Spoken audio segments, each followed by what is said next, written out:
শেষ 100 বছরের দিকে তাকান, বেশিরভাগ অনুসারী যদি জাহান্নামে যায় মহিলা এই উম্মতের, তার মানে এই উম্মতের মহিলাদের সাথে শেষ জামানায় এমন কিছু হবে যার ফলে তারা আর দিনের পথে থাকতে পারবে না। শেষ জামানায় এমন কিছু ওদের সাথে হবে যার ফলে ওরা তাওহীদ, দিনের জ্ঞান অর্জন, সুন্নত, পর্দা, হালাল এই বিষয়গুলো মেনে চলতে পারবে না, প্রতিবন্ধকতার শিকার হবে। আর সেই বিষয়টাই বলেছে আমি আমার ব্যাখ্যায়, এটা হচ্ছে ফ্যামিনিস্ট রেভলিউশন, নারীদের এই অবাধে বেলাল্লাপনা। এটা আজকে থেকে 100 বছর আগে ছিল না। আজকে থেকে 100-200 বছর আগে দিকে তাকিয়ে দেখেন, এরকম পশ্চিমা ধাঁচে সারা বিশ্বে মুসলিম কান্ট্রিগুলোতে মেয়েরা এইভাবে ঘুরে বেড়ায়নি কখনো। যারা নারীরা এখন পুরুষের আসন নিয়ে নিয়েছে আর পুরুষ হয়ে গেছে নারী, পোশাক পরিবর্তন হয়ে গেছে, নারী পুরুষের পোশাক পরছে, মেয়ে নারীর পোশাক পরছে। দেধার সে ফ্রি মিক্সিং, যেখানে যাবেন ফ্রি মিক্সিং, মার্কেটে যান ফ্রি মিক্সিং, স্কুলে যান ফ্রি মিক্সিং। ফ্রি মিক্সিং বোঝেন তো? মানে আপনার পাশে বসে আছে গায়রে মাহরাম, আপনার মনে হবে সে আমার কলিগ। আপনার পাশে বসে আছে একটা গায়রে মাহরাম যার সামনে পর্দা করা ফরজ আল্লাহ করেছেন, আপনার কাছে মনে হবে সে আমার কাজিন, সে আমার সহপাঠী, সে আমার ফ্রেন্ড, সে আমার ভাইয়া, সে আমার টিচার। এটা মনে হবে। আল্লাহ ওদের সাথে পর্দা করা ফরজ করেছেন, কিন্তু ওই মেয়ের কাছে মনে হবে এই ব্যাপার। এটা ফ্রি মিক্সিং। স্কুলে ফ্রি মিক্সিং। স্কুলের ছেলেমেয়েরা এখন পর্ন দেখে। স্কুলের ছেলেমেয়েরা বসে বসে, ক্লাসে বসে বসে পর্ন দেখে। এটা সেকুলারদের মিডিয়া থেকে খবরগুলো বলছে, ইসলামিক মিডিয়া তো নাই আমাদের কাছে, সেকুলারদের মিডিয়া থেকে খবরগুলো বলছে। রিপোর্ট হয়েছে এগুলো নিয়ে অনেক, ইউটিউব ঘাটে। ক্লাসে বসে বসে ছেলে মেয়ে পর্ন দেখছে, স্কুলের ছেলেরা, স্কুলের মেয়েরা। আজকে থেকে 50 বছর আগে কল্পনা করতে পারতেন? আমরা করেছি এগুলা? আমরা তো বেশি বয়স না, আমরা করেছি। এখনকার কলেজে যাবেন ফ্রি মিক্সিং, গ্রুপ স্টাডি করতেছে বসে, ছেলে টিচার মহিলাদেরকে পড়াচ্ছে, মেয়েদেরকে পড়াচ্ছে ব্যাচ করে। ছেলে টিচার, মেয়ে টিচার, ছেলেরা ব্যাচ করে পড়ছে। গায়রে মাহরাম, পর্দা করা ফরজ ছিল। বোঝানো হয়েছে সে তো শিক্ষক, আমি তো ছাত্র, সে আমার টিচার, আমি তার ছাত্রী। বাবার মতো সম্মান তার আমার। এই বাবার মতো সম্মান করতে গিয়ে মাঝে মাঝে বাবার ভূমিকায় গায়ে হাতও দিচ্ছে, মা ভালো থাকো।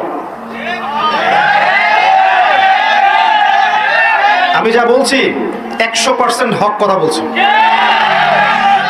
ইউনিভার্সিটিগুলোর মধ্যে এগুলো হচ্ছে, এবং আমরা ইউনিভার্সিটির সিঁড়ি পেরিয়ে এই চেয়ারে বসেছি, এমনি এমনি বসিনি। এগুলো হচ্ছে। প্রচুর মেয়ে ইজ্জত হারাচ্ছে, প্রচুর মেয়ে।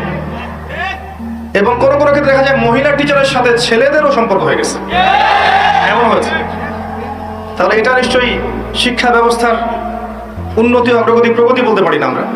তাহলে কি শিখালাম আমরা জাতিকে? আমরা আসলে কি শিখছি আর কি শিখাচ্ছি? শালীনতাই যদি শেখাতে না পারলাম, একটা শালীন সমাজ গড়তে না পারলাম, সমাজের মধ্যে বাইরে থেকে দেখে মনে হয় সমাজ এগিয়ে যাচ্ছে, ভিতরে দেখা যায় সমাজের কাঠামো ভিত্তিহীন, তাহলে আপনি কি করছেন? একটা জ্ঞান, ইলম শিখতে যাবে মানুষ, ইলম শিখতে গিয়ে যদি এই ঘটনা ঘটে, কি শিখবে আর জাতিকে শিখাবে এটা কি বলেন? এই মেয়ের ইজ্জত হারালো। এই ইজ্জত হারানো মেয়েগুলো পরবর্তীতে কারো না কারো ঘরে তো যাবে। যাদের ঘরে যাবে ওই ছেলেদের উপর জুলুম হলো না? ওই ছেলেগুলো এই মেয়েদেরকে নিয়ে সুখে থাকতে পারবে? আর যদি ওদেরকে ফ্যামিলিস্ট ধাঁচে গড়ে তোলা হয়, এগিয়ে যাওয়া, অগ্রগতি, প্রগতির নাম দিয়ে পর্দার বালাই নাই, শালীনতার বালাই নাই, ইসলামী নৈতিকতা, মূল্যবোধ, নামাজ, রোজা, হজ জাকাতের বালাই নাই, ওদেরকে ঘরে নিলে কি যুব সমাজ সুখী হবে? সমাজ কাঠামো ধ্বংস করছেন। আমি কোন কথাটা থেকে এই জায়গায় চলে আসলাম? বেশিরভাগ নারী এই যুগের, এই জামানার জাহান্নামে যাচ্ছে, কারণ তাদের সাথে কিছু একটা হচ্ছে এই যুগে যেটা আগে হয়নি। এর ফলশ্রুতিতে তারা পর্দায় থাকতে পারবে না, আল্লাহর বিধানগুলো মেনে চলতে সমস্যা হবে, এবং এক পর্যায়ে তারা জাহান্নামের রাস্তায় হাঁটবে। সতর্ক হয়ে যান। আপনার মাকে সতর্ক করেন, বোনকে সতর্ক করেন, আপনার স্ত্রীকে সতর্ক করেন, আপনার মেয়ে বাচ্চাকে সতর্ক সাবধানে রাখেন। এমন পর্যায়ে পৌঁছেছে যে এমন কোন সেক্টর নাই যেখানে ফ্রি মিক্সিং নাই, এমন কোন সেক্টর নাই যেখানে জিনা নাই। কর্মক্ষেত্র, যখন এরা পাশ করে কর্মক্ষেত্রে যাচ্ছে, সেখানেও কলিগ ফ্রি মিক্সিং। অফিসের বস মাশাআল্লাহ, তার কর্মচারী মেয়ে, কর্মচারী মহিলা, অ্যাফেয়ার হয়ে গেল, জিনা হয়ে গেল, কোনো কোনো ক্ষেত্রে ধর্ষণ হয়ে গেল। ইজ্জত বিক্রি করে কি পেটে ভাত ঢুকাতে হয়? নিজের সম্মান সবচেয়ে বড় জিনিস না পেটের ভাত বড় জিনিস? আজকে না খেয়ে থাকলে কালকে আল্লাহ আমাকে খাওয়াবে ইনশাআল্লাহ। আজকে আপনি আপনার ইজ্জত দিয়ে দিলে কাল আপনার ইজ্জত ফিরে আসবে? মানুষ এখন ভিতরের চোখ যেহেতু নাই, জেনারেশনের ভিতরের চোখটা নাই, এই কারণে বুঝতে পারে না আসলে হক কোনটা বাতিল কোনটা। ইজ্জত বিক্রি করে আমাকে ভাত খেতে হবে? এটা বিক্রি করার জন্য কি আমাকে ফোর্স করেছে রাষ্ট্র, সমাজ, বিশ্ব? আমি তো সিদ্ধান্ত নিজেই নিয়েছি। এর বাইরে দেখবেন কোনো কোনো ক্ষেত্রে এই যে পড়াশোনার সমস্যার কথাটা বললাম, এটা কিন্তু অনেক সময় মাদ্রাসাতেও হচ্ছে। কোনো কোনো ক্ষেত্রে এই রিপোর্টও আমাদের কানে আসে যে মাদ্রাসাতেও এরকম ছাত্রী ধর্ষণের শিকার হয়েছে এবং কোনো কোনো ক্ষেত্রে এরকম ঘটনা ঘটেছে। এবং যখন যদিও ঘটনাগুলো কম, ওদের তুলনায় ঘটনা নিতান্তই কম, তারপরে মিডিয়া যখন হাইলাইট করবে তখন এটাকে বেশি হাইলাইট করবে। তবে এখানে 1% হওয়ার সুযোগ ছিল না। এখানে যেটা হচ্ছে সেটা নিঃসন্দেহে এই মানুষগুলোর তাকওয়ার কমতির কারণে হচ্ছে এবং ভুল সিস্টেমের কারণে হচ্ছে। মেয়েদের মাদ্রাসায় পুরুষের অনুপ্রবেশ দেওয়া যাবে না। প্রত্যেকটা টিচার, স্টাফ, এভরিবডি সেখানে মহিলা হতে হবে। ছেলেদের মাদ্রাসায় ওখানে আপনি মেয়ের অ্যাক্সেস দিতে পারবেন না। প্রত্যেকটা টিচার, স্টুডেন্ট সেখানে ছেলে হতে হবে। এই সিস্টেমে যখন স্কুল, কলেজ, মাদ্রাসা চলবে তখন জেনামুক্ত পরিবেশে আমাদের সন্তানরা পড়াশোনা করতে পারবে ইনশাআল্লাহ। পড়াশোনা করতে যদি জেনা করতে হয় তো ওই জ্ঞান দিয়ে সে কিভাবে জাতিকে এগিয়ে নিবে বলেন তো? এরপরেও গিয়ে কর্মক্ষেত্রে জেনা করছে। আপনি যেখানে যাবেন সেখানে রেভলিউশন। ব্যাংকে যান, মেয়ে বসে আছে। বাজারে যান, মেয়ে বসে আছে। দোকানদারি থেকে মেয়ে বসে আছে। রাস্তাঘাটে হাঁটবেন, মেয়ে ঘুরে বেড়াচ্ছে সবখানে। আল্লাহ এবং তার রাসূল কখনো বলেননি যে মেয়েরা তাদের অধিকার পাবে না এবং তারা তাদের কর্মক্ষেত্রে স্বতন্ত্র স্বাধীন থাকবে না, এটা কখনো বলা হয়নি। আল্লাহ এবং তার রাসূল এতটুকু বলেছেন তারা তাদের ক্ষেত্রে স্বতন্ত্র স্বাধীন, ফ্রি মিক্সিং চলবে না। ফ্রি মিক্সিং মানে কি? নারী পুরুষের অবাধ মেলামেশা চলবে না। তারা তাদের ক্ষেত্রে কাজ করবে, তাদের ক্ষেত্রে পড়াশোনা করবে, তাদের ক্ষেত্রে আর যা যা সেক্টর আছে করবে। সেখানে ছেলের অনুপ্রবেশ থাকবে না এবং সেটা হবে নিরাপত্তার সাথে, পর্দার সাথে। এটা কি আল্লাহর অপরাধ? তার রাসূলের অপরাধ? সমাজ কাঠামো কি আল্লাহ রাসূলের চেয়ে আমি বেশি বুঝি? যখন এই কাঠামোটা ভেঙে গেল তখন ফ্রি মিক্সিং এর মধ্য দিয়ে দিন দিন জেনা বাড়লো, ধর্ষণ বাড়লো, আপনার এই যে পরকিয়া বাড়লো। পরকিয়া তো বাড়বেই। এগুলোর পরে আবার যখন বাসায় ফিরে যাবে, বাসায় দেখবেন বিভিন্ন টিভি চ্যানেল চলছে যেগুলোর ঘটনাগুলোর সাথে, সিরিয়ালের ঘটনাগুলোর সাথে বাস্তবতার আদৌ কোনো সম্পর্ক নেই। বাস্তবতা আলাদা জিনিস, ওই ঘটনা আলাদা জিনিস। ওখানে গিয়ে দেখবেন দুনিয়ার পশ্চিমা সভ্যতার এবং ভারতীয় সভ্যতার যত রকমের মিউজিক আছে, আপনার মুভিজ আছে, সিরিয়াল আছে, এগুলো দেখতে ব্যস্ত হয়ে গেল, রিমোট নিয়ে বসে আছে। ওখানে এমন যে বাঘের কাছ থেকে আপনি খাবার কেড়ে নিতে পারবেন, বাসার মা বোনদের কাছ থেকে রিমোট কেড়ে নিতে পারবেন না। দেখতেই থাকবে 11টা 12টা বেজে যাচ্ছে। স্বামী ভাত চাইলে সেটা পরে, আগে শেষ করি এটাই লাস্ট, এটা দেখে যাবো ভাত দিতে।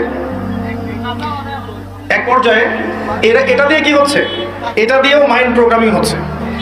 ওই অবাস্তব জগৎটাকে তখন বাস্তব বলে মনে হবে। ওখানে সে পরপুরুষকে দেখছে, ওদের সংস্কৃতি শিখছে, ওদের গেট আপ দেখছে, ওদের ড্রেসগুলো বানানোর চেষ্টা করছে, ওদের আদর্শ সে নিজের মধ্যে লালন করছে, আবার মুখে সাক্ষীও দেয় যে আমি একজন মুসলিম। এই আদর্শগুলো যখন লালন করে আবার পরিবারে ফিরে আসবে তখন তো ফাসাদ হবেই। কারণ বাস্তবতা এটা তো আলাদা জিনিস। বাস্তবে আমি একজন মুসলিম, বাস্তবে আমি একজন তাওহীদপন্থী, বাস্তবে আমি সুন্নাহ মেনে চলবো, বাস্তবে আমার নেতা মুহাম্মদ সাল্লাল্লাহু আলাইহি ওয়াসাল্লাম, বাস্তবে আমার ধর্ম ইসলাম, যেগুলোর সাথে এগুলোর কোনো সম্পর্ক নাই, তখন তো ফিকশন হবেই। আর এই পরিবারগুলোর মধ্যে যখন দেখবেন সন্তান গড়ে উঠছে, মাশাআল্লাহ সন্তানরা হবে পিতামাতার মতোই, সুবহানাল্লাহ। এই হচ্ছে বাস্তবতা। তো এই নারীদের এই অবাধ বেহায়াপনার কারণেই শেষ জামানায় বেশি বেশি নারী জাহান্নামের পথে হাঁটবে। এই নারী আপনার ঘরে আছে, আমার ঘরে আছে, আগামী প্রজন্মতেও আসবে। যারা আছে ওদের ব্যাপারে সতর্ক হয়ে যান, যারা আসছে তাদের ব্যাপারে সতর্ক হয়ে যান।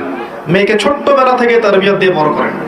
আয়েশা রাদিয়াল্লাহু আনহার মতো বানান, খাদিজা রাদিয়াল্লাহু আনহার মতো বানান, ফাতেমাতুল কুবরার মতো বানান, খাদিজা রাদিয়াল্লাহু আনহার মতো বানান, মারিয়াম আলাইহিস সালামের মতো বানান, হাজারা আলাইহিস সালামের মতো বানান।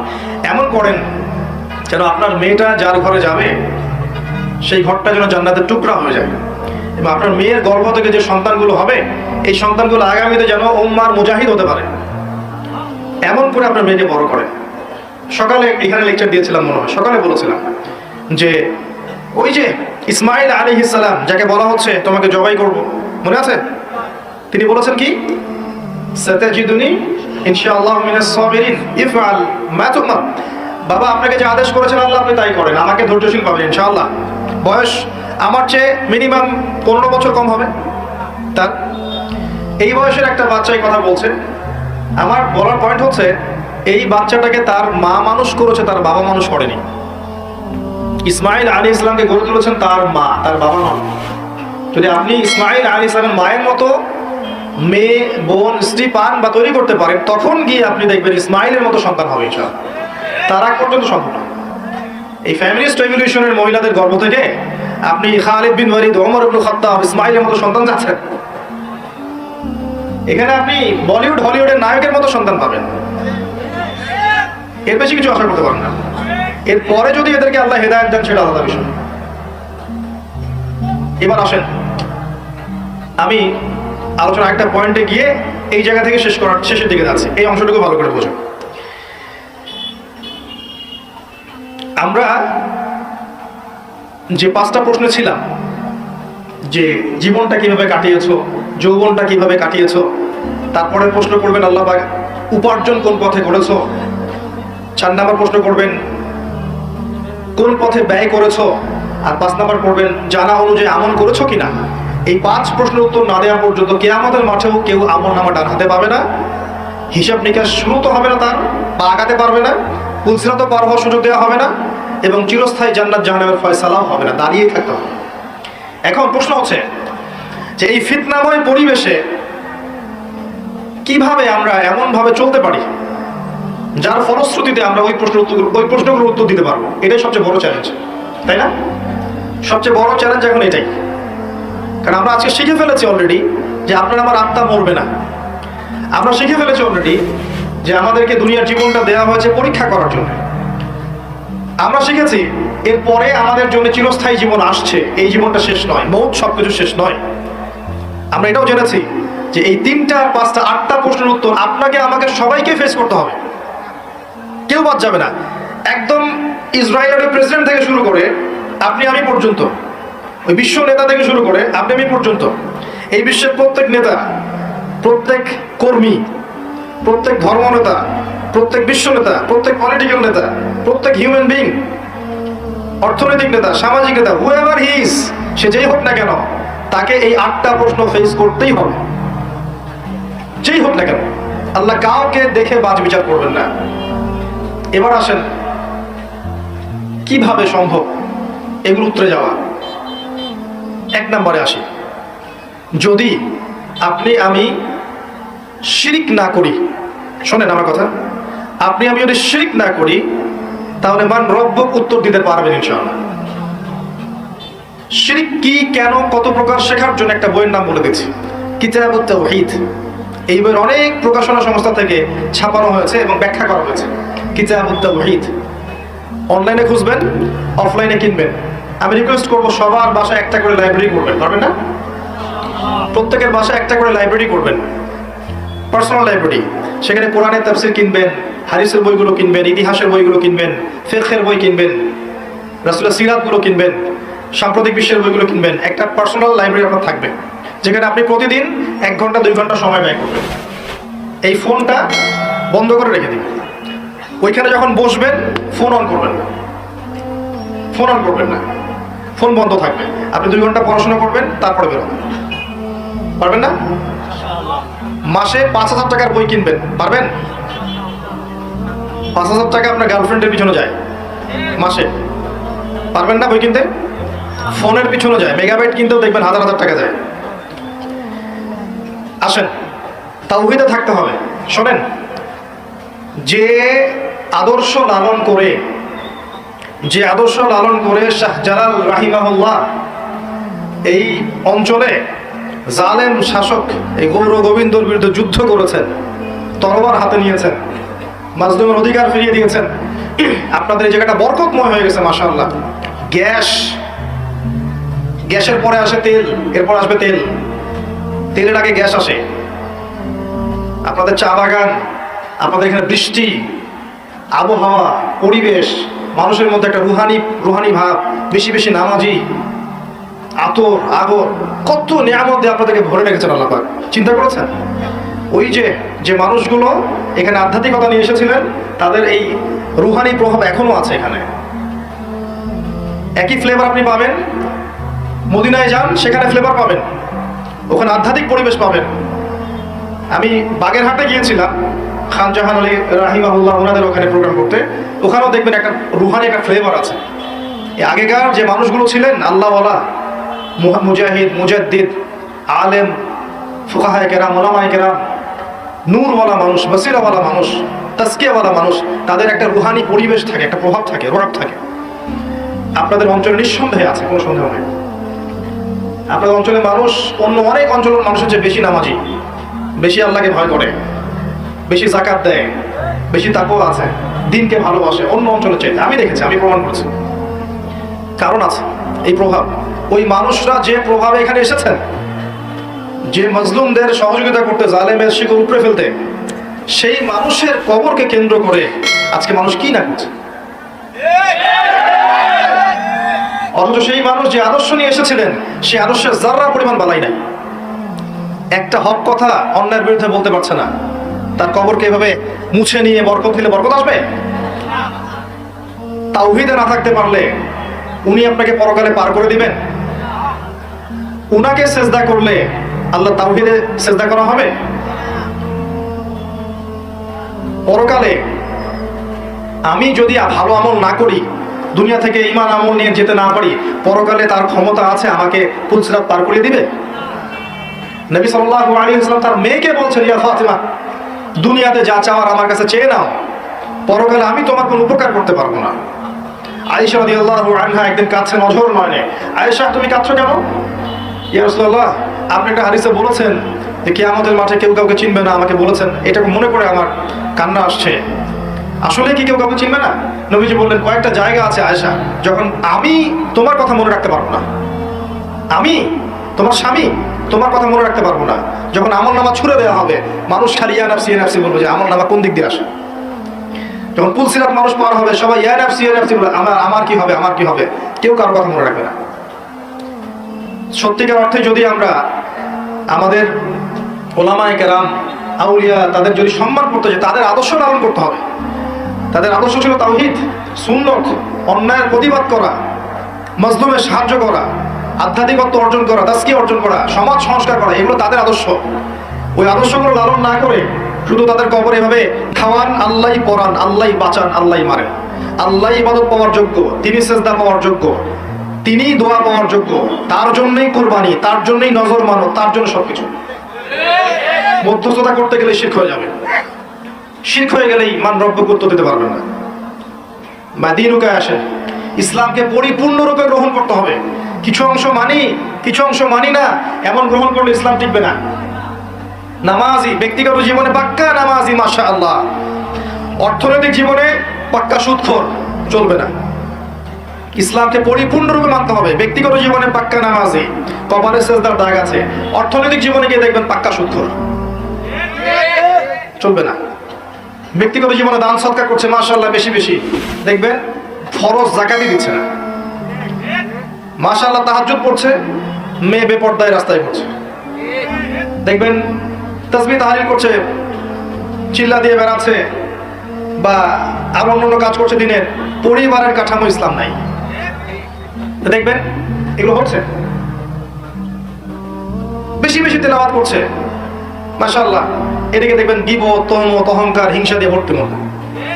ইসলাম আংশিকতার নাম নয়, পরিপূর্ণ একটা জীবন ব্যবস্থার নাম।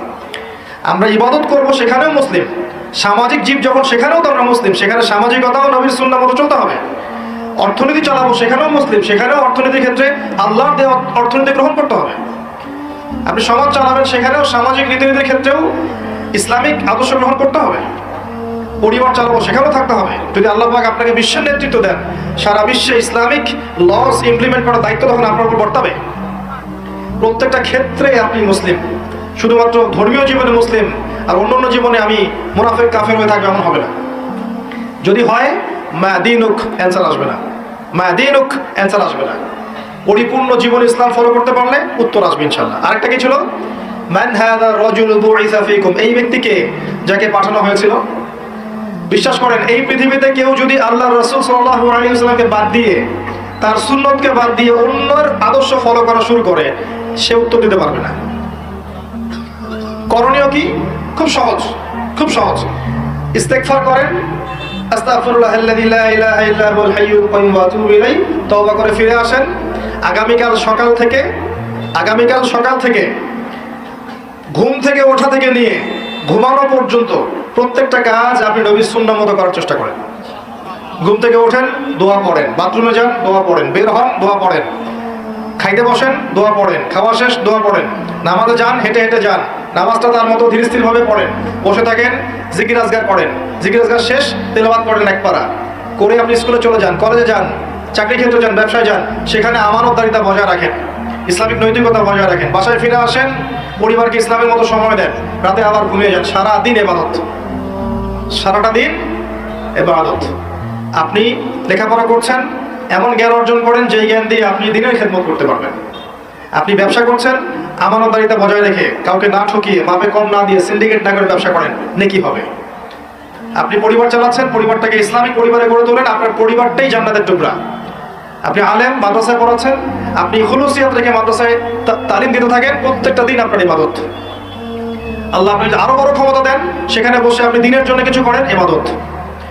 মুমিনের প্রতিটা কাজই ইবাদত, যদি সে নবীর তরিকা মতো করে।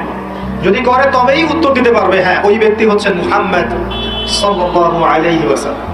তার আগ পর্যন্ত পারবে না। যদি অন্যের আদর্শ গ্রহণ করে কি হবে শোনেন। যদি অন্যের আদর্শ গ্রহণ করে, তাহলে আল্লাহ পাক বলেছেন সূরা ফুরকানের মধ্যে, ইয়াউমা ইয়াউদ্দু যালিমু আলা ইয়াদাইহি, জালেমরা ওই দিন তাদের হাত এভাবে কামড় দিবে, হাত কামড় দিতে থাকবে এবং বলবে, ইয়া লাইতানি ইত্তাখাযতু মা'আর রাসূলি সাবিলা, হায় আমি যদি রাসূলের সাবিল বা পথ গ্রহণ করতাম কতই না ভালো হতো। ইয়া ওয়াইলাতা লাইতানি, হায় আমার দুর্ভাগ্য, লাম আত্তাখিয ফুলানান খলিলা, আমি যদি ওকে বন্ধুরূপে গ্রহণ না করতাম। আজকে যদি আমাদের আদর্শ হয় পশ্চিমারা, আজকে যদি আমাদের আদর্শ হয় পশ্চিমার কোনো নেতা, তাদের কোনো অ্যাসোসিয়েশন, তাদের কোনো সংগঠন, বা জিউসরা বা মোশরেকরা বা বুদ্ধিস্টরা বা খ্রিস্টানরা, কোশ্চিন কালেও সে মান্নাবিও উত্তর দিতে পারবে না। আজকে যদি আমরা তাদের সংস্কৃতি ফলো করি, তাদের ইকোনমি ফলো করি, তাদের পলিটিক্স ফলো করি, তাদের এই ফিলোসফিগুলো ফলো করে চলি, তাদের আদর্শ ফলো করে চলি, আমরা কোশ্চিনকে উত্তর দিতে পারবো না যে উনি হচ্ছেন নবী মুহাম্মদ সাল্লাল্লাহু আলাইহি ওয়াসাল্লাম। কারণ আপনি জীবনের প্রতিটা ক্ষেত্রে রাসূলের আদর্শ মানেননি। তো যখন আপনি রাসূলের আদর্শ মানছেন না, অন্যেরটা মানছেন, তার মানে আপনি স্বীকৃতি দিচ্ছেন যে অন্যেরটা তার চেয়ে বেটার, অন্যের আদর্শ তার চেয়ে ভালো। আপনি এমনটা স্বীকৃতি দিচ্ছেন আপনার কাজের মধ্য দিয়ে। এই কাজ করার পরে কেউ নবীর সুপারিশ পাবে? একজনই ব্যক্তি তিনি, যিনি আপনাকে ভাই বলেছেন, আপনার জন্য হাউজে কাউসারে দাঁড়িয়ে থাকবেন, আপনার জন্য সুপারিশ করবেন, এই উম্মতের কবিরা গুনাহগার ব্যক্তিদেরকে সুপারিশ করে জান্নাতে নিয়ে যাবেন, একমাত্র ব্যক্তি মুহাম্মদ সাল্লাল্লাহু আলাইহি ওয়াসাল্লাম। একদিন বলেছিলাম আমি যে কিয়ামতের মাঠে জাহান্নাম যখন চিৎকার করবে, সূরা মুলকের মধ্যে পড়ে দেখেন, চিৎকার করবে জাহান্নাম। সূরা মুলকে আছে না, চিৎকার করে ফেটে পড়বে। ওই সময় সমস্ত নবী হাঁটুতে বসে যান। আদম আলাইহিস সালাম হাঁটুতে বসে, ইয়া নাফসি, নবী মুসা, নবী ঈসা, নবী দাউদ, সুলাইমান, ইসমাঈল, ইসহাক, যত নবী আছেন সবাই হাঁটুর ঘরে বসে যাবেন, ইয়া নাফসি, হে আল্লাহ আমাকে বাঁচাও, হে আল্লাহ আমাকে বাঁচাও। শুধু একজন নবী মুহাম্মদ সাল্লাল্লাহু আলাইহি ওয়াসাল্লাম, তিনি সিজদায় পড়ে বলবেন, ইয়া উম্মতি, ইয়া উম্মতি, হে আল্লাহ আমার উম্মতকে বাঁচাও, আমার উম্মতকে বাঁচাও। সেই নবীর আদর্শ বাদ দিয়ে যদি আমি অন্যের আদর্শ ফলো করি, কবরে এই প্রশ্নের উত্তর দিতে পারবে? কখনো সম্ভব না।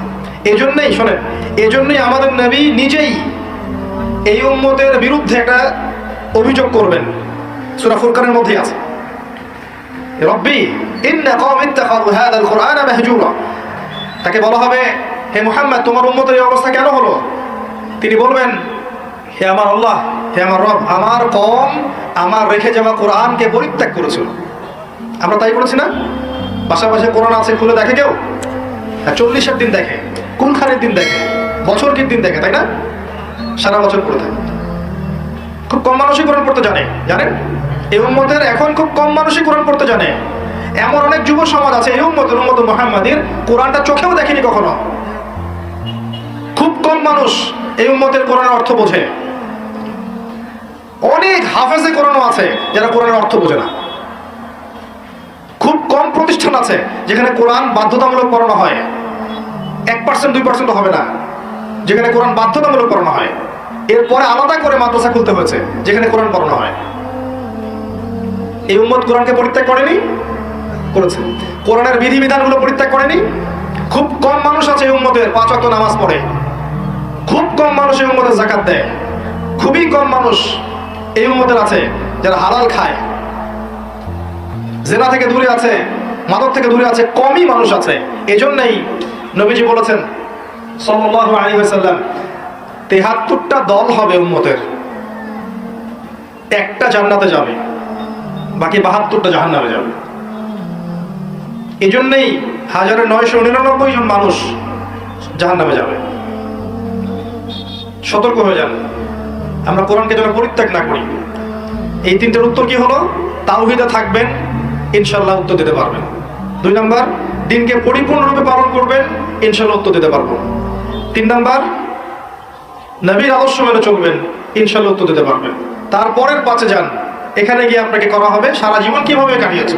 ওই যে উত্তর দিলাম, প্রত্যেকটা দিন যদি আপনি নবী সাল্লাল্লাহু আলাইহি ওয়াসাল্লামের সুন্নাহ মতো চলতে পারেন, সকাল থেকে সন্ধ্যা পর্যন্ত, এটা যদি ধরে রাখতে পারেন মাসের পর মাস, বছরের পর বছর, আপনার সারা জীবনই তো ইবাদত, তাই না? তখন সহজ হবে, হে আল্লাহ আমি সারা জীবন তোমার নবীর আদর্শে চলেছি। সহজ। যৌবন কোন কাজে ব্যয় করেছো? এখনকার এই ভোগ বিলাসিতা ত্যাগ করে, এই বাড়ি গাড়ি টাকা পয়সা গার্লফ্রেন্ড পর্ন হাবিজাবি মাদক ছেড়ে দিয়ে এখনই যদি যুব সমাজ তওবা করে ফিরে আসে, এখন থেকে দিনের পড়াশোনা করে, কোরআন পড়তে শেখে, আরবি ভাষা শেখে, কোরআন নিয়ে গবেষণা করে, হাদিস পড়ে, দিনের মেহনত করে, আলেম ওলামার সোহবতে থাকে, দিনের কল্যাণে কিছু করে, যৌবনটাকে আল্লাহর পথে কাজে লাগায়, এরা উত্তর দিতে পারবে না? পারবে যে আমি আমার যৌবনটা আল্লাহ তোমার রাস্তায় বিলিয়ে দিয়েছি। কত মুসলিম কন্টিনেন্ট আছে যে কন্টিনেন্টে ইসলাম ঢুকেছে যুবকদের তরবারির মাধ্যমে। এই মোহাম্মদ বিন কাসিম, তারিক বিন জিয়াদ যুবক ছিলেন। হ্যাঁ, ওই সময়কার সিচুয়েশন এমন ছিল, ইসলামিক গভর্নমেন্ট ছিল। এখন আবার বের হয়ে যায় না তরবারি নিয়ে, এই কথা শুনে যে আবু তালেব ভাই তরবারির কথা বলেছে। এখন সিচুয়েশন সেটা নয়। তাদের ইমারত ছিল, খেলাফা ছিল, ইসলামিক হুকুমত ছিল, সেখান থেকে রাষ্ট্রপ্রধান ফোর্স পাঠিয়েছিলেন। এখন আপনাকে কে পাঠাবে? এখন আপনি বড় জোর কোথায় যেতে পারেন? বড় জোর আপনি ইউরোপ আমেরিকা গিয়ে প্রবাসী হতে পারেন। এখন বড় জোর দেখা যাবে যে বিশ্বের পরাশক্তিগুলো একটা ভেজাল বানিয়ে দিয়েছে, সেই ভেজালের মধ্যে আপনাকে ফোর্স হিসেবে পাঠানো হয়েছে, আপনি চলে গেলেন ওদের দ্বন্দ্ব মেটাতে। যাই হোক, এই যৌবনকালে যারা আল্লাহর ইবাদত করবে, নবী সাল্লাল্লাহু আলাইহি ওয়াসাল্লাম বলেছেন আরশের ছায়ার নিচে আল্লাহ পাক তাদেরকে ছায়া দিবে। এর চেয়ে বড় সৌভাগ্য হতে পারে? যুবকদের হাতে ইসলামের বিজয় লেখা আছে। এই জামানার যুব সমাজ এবং তার পরবর্তী প্রজন্ম ইনশাআল্লাহ আমরা বিশ্বাস করি আগামী দিনের সোনালী দিন তারা দেখে যাবে ইনশাআল্লাহ। তবে শর্ত হচ্ছে সমস্ত পাপ থেকে তওবা করে আজকেই দিনের পথে ফিরে আসতে হবে। যুবক যুবতী সবাইকে বলছি, একজন যুবক যেমন একটা কমিউনিটির জন্য যথেষ্ট, একজন যুবতী মাও কিন্তু দেখবেন একটা জাতির ভবিষ্যৎ করে দিবে ইনশাআল্লাহ। একটা যুবতী মা যদি, এখন মেয়ে যদি তওবা করে মা হয়, পরবর্তীতে মুমিনা হয়, মুসলিমা হয়, সালেহা হয়, তার গর্ভ থেকে যদি একটা আহমদ বিন হাম্বাল বের হয়, একটা আবু হানিফা বের হয়, একটা ইমাম শাফিঈ বের হয়, একটা তারেক বিন জিয়াদ বের হয়, আগামী দিন দেখবেন যে ওই মানুষরাই এই সমাজ পরিবর্তন করে ফেলেছে ইনশাআল্লাহ। তো আমরা তাদেরকে আল্লাহর পথে ফিরে আসার জন্য তওবা করার নসিহত করবো। আল্লাহ পাক তৌফিক দান করুন, আমিন। জিজ্ঞেস করা হবে কোন পথে অর্থ উপার্জন করেছো? আজকে সুদ খাচ্ছি, ঘুষ খাচ্ছি, দুর্নীতি করছি, আত্মসাৎ করছি, পরোয়া করছি না। কোন পথে খরচ করেছো? যা ইচ্ছা তাই খরচ করছি। বাড়ি করে রেখেছেন সিলেটে, থাকার লোক নাই, আপনি পড়ে আছেন ওইখানে। লন্ডন বানিয়ে রেখেছেন, জায়গাটাকে লন্ডন বানিয়ে রেখেছেন, পড়ে আছেন ওইখানে। কিছু কথা বলি, মন খারাপ করেন না। যেখানে আপনি সোনালী ভবিষ্যৎ খুঁজছেন, ওর পতন খুব সামনেই। যে সভ্যতাটাকে আপনি সিভিলাইজড মনে করছেন, আপনার জীবন প্রতিষ্ঠিত হয়ে গেছে, আপনি গ্রিন কার্ড পেয়ে গেছেন, হ্যাঁ আপনি সিকিউরড, দেশ তো ভালো না, দেশের জনগণ ভালো না, আপনি আপনার প্রতিভাগুলো ওখানে বিকিয়ে দিচ্ছেন, মনে করছেন এটা সাস্টেইন করবে। শুনে রাখেন, এই বিশ্বের ভবিষ্যৎ এমন দিকে যাচ্ছে যে পশ্চিমা সভ্যতা বলে কোনো সভ্যতার অস্তিত্ব থাকবে না ইনশাআল্লাহ। ইনশাআল্লাহ তারা সবচেয়ে অন্ধ এবং সবচেয়ে বোকা শ্রেণীর মানুষ যারা ওখানে স্থায়ী বাস করেছে। আমার কাছে তারা সবচেয়ে অন্ধ মানুষ। কারণ তারা দুই চোখ দিয়ে দেখতে পাচ্ছে না, এক চোখওয়ালা। এটা সিকিউরড লাইফ নয়, আপনি ধ্বংসের দিকে গিয়েছেন। সেখানে ইসলামিক পরিবেশ নেই, ইসলামিক অনুশাসন নেই, সেখানে জালেম কুফফারদের দৌরত্ব আছে, এবং যারা ঐক্যবদ্ধভাবে সারা বিশ্বে মুসলিম কিলিংস করছে ওদের ওখানে আপনি শান্তি খুঁজছেন। আপনার প্রতিভাগুলো দেশকে দেওয়া যেত না? দেশকে দিয়ে প্রতিবাদী এগিয়ে নেওয়া যায় না? প্রয়োজনের খাতিরে গিয়েছি, ঠিক আছে, ফিরে আসেন, এনাফ। একটা বিষয়ের জন্য গিয়েছেন, অর্জন হয়েছে, চলে আসেন। নিজের প্রতিভা দেশকে দেন, দেশের কল্যাণে কিছু করেন, কোনো প্রজেক্ট লঞ্চ করেন, কিছু করেন, ক্রিয়েটিভ কিছু করেন। সমাজ যদি পরিবর্তনের চেষ্টা আপনি না করেন, আর যদি শুধু দোষ দিয়ে যান, সমাজটা ভালো না, দেশটা ভালো না, দুর্নীতিতে ভরে গেছে, এই হয়েছে সেই হয়েছে, তো এর পিছনে তো আমিও দায়ী। আমি তো এটাকে দূর করার কোনো প্রচেষ্টা চালালাম না। আর যেখানে আপনি রঙিন স্বপ্ন দেখছেন, ওই সভ্যতাটা সামনে ধ্বংস হয়ে যাবে। দেখে নিয়ে নাসিহাত থাকবে ওখানে নিজেরা